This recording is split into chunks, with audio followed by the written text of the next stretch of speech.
Wildfire smoke can travel hundreds or thousands of miles. The sky can look normal while the air outside changes. Home Assistant can put that air quality reading beside your weather data.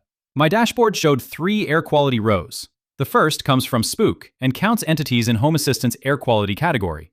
That 0 is a diagnostic count, not outdoor air.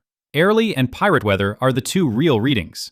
I use both integrations in Home Assistant. Airly is an approved integration and gives me the nearest monitor Common Air Quality Index, or CAQI.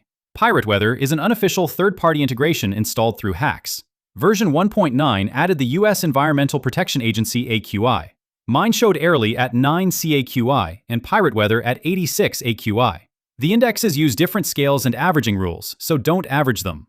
Airly is my local signal. Pirate Weather is the safety backstop. My briefing watches Airly at 50 and Pirate Weather at 101. Good air stays silent. On a bad air day, it could say, Outdoor Air Quality Alert. Nearest Airly CAQI is 82, rated high. Pirate Weather US AQI is 132, unhealthy for sensitive groups. Consider closing the windows and moving long outdoor activity inside. That gives the house one useful warning instead of adding air quality to every weather report. The same readings can drive your dashboard, phone alerts, or speech briefing.